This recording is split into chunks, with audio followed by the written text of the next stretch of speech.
Start with what did you think about the performance of Drew Holiday tonight? A big time night from him. Oh, I thought he was really, really good, but I mean, he's been really, really good the whole season. So it's not, this is not like a surprise or anything. He's been great the whole season, and as I said, in my opinion, and I may be a little bit biased, but if you can tell me a better two-way player in the league right now, Kawhi's not playing, I understand that, but if you can tell me a better two-way player in the league right now, I'm willing to listen. But what we ask him to do and the things that we ask him to do offensively, he was just great tonight. But I thought our whole team did a good job.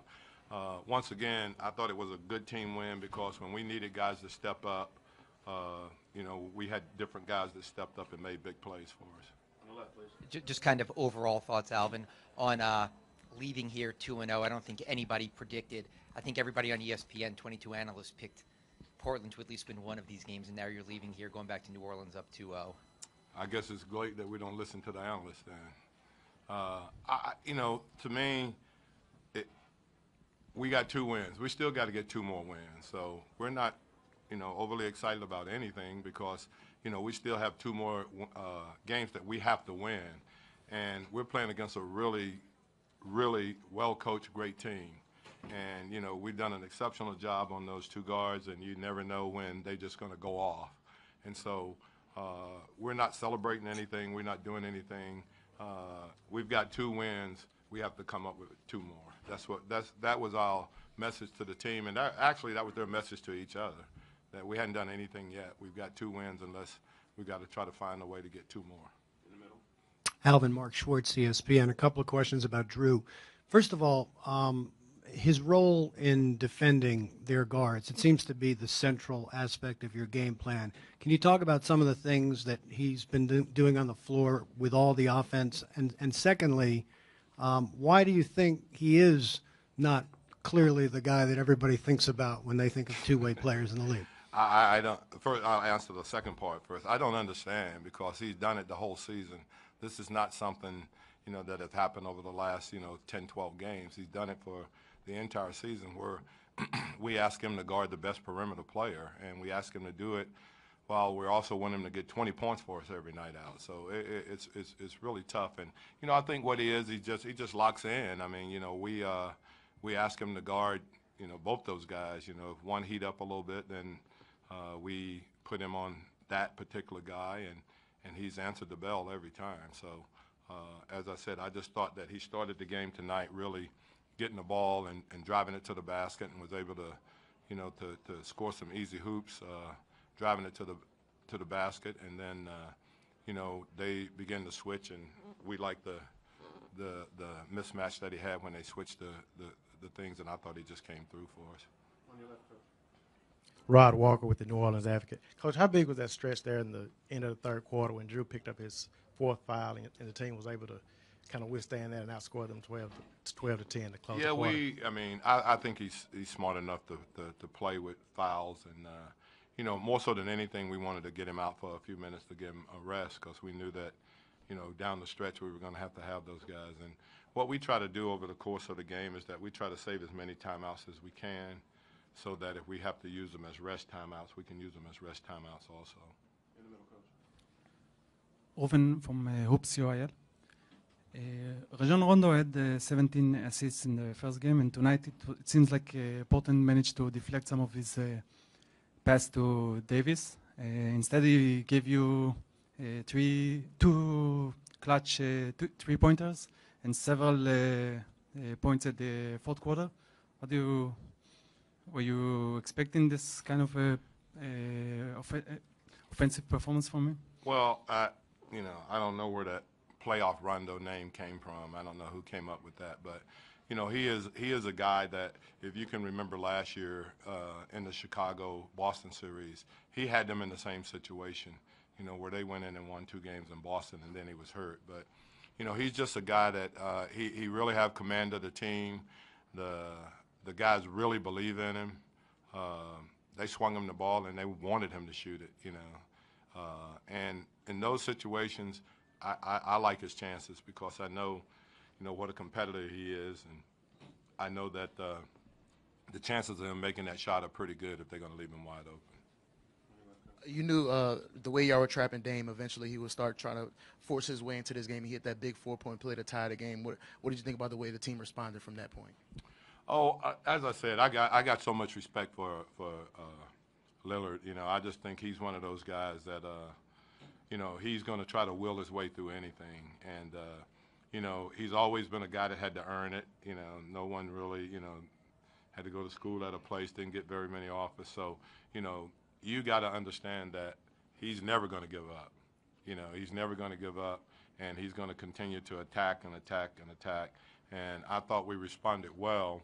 You know, it was a great shot. He made a great shot, but we went right back down and scored. And I think that, you know, our guys have had a real calmness about them in this series so far. They hadn't let anything bother them. And, you know, we've executed when we really needed to. Back right. Coach, you kind of answered the question there, but how has this team been able to keep its composure when that arena gets so fired up? It seems like every time they needed a response or a big shot, they hit it tonight.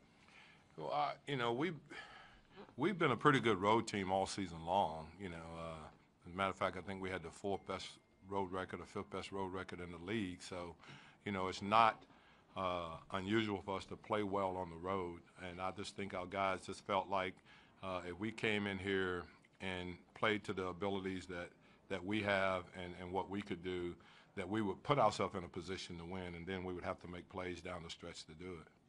You were asked, Alvin, earlier today about heavy minutes and a quick turnaround with the next game being on Thursday night.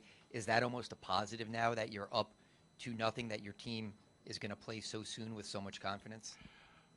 Well, I think, you know, you just play, and everybody looks at minutes and everything. There's a guy in Cleveland that's about 65 years old, and he plays all game, and he plays all game very effectively. You know, my guy, you know, is 25 years old, and the other one is 26, and the other one is 29.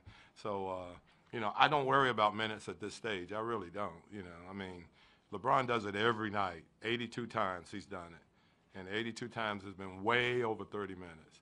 And so if he can do it, I think the other guys can do it.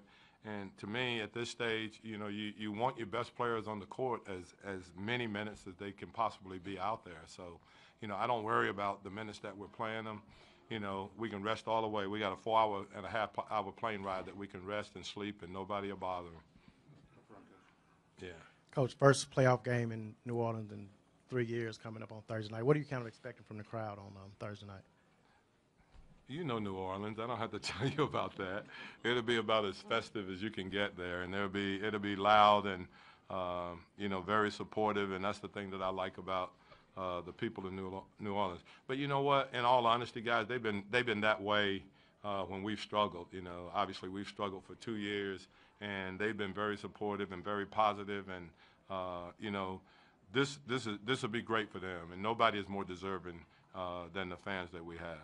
Back left. When you put the ball in Drew's hands, how confident are you that you're going to get a good shot out of that possession?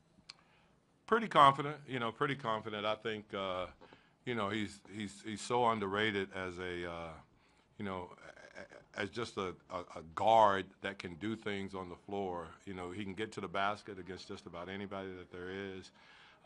His outside shot has really improved. And, you know, we knew that he was going to square up. I mean, there was no doubt in my mind that he was going to take the long three. When the clock got to 5, I knew that he wasn't going to drive that one. But I thought he created separation enough that he got a good shot off. Coach, have you seen Drew play with this much emotion, though? He's shown a lot of emotion out there on the court. Not really. I think this is something that's fairly new for him. In that, but, you know, he's in a really good place also. You know, I think he's in a really good place, and he's very confident in what he's doing and the way he's playing right now.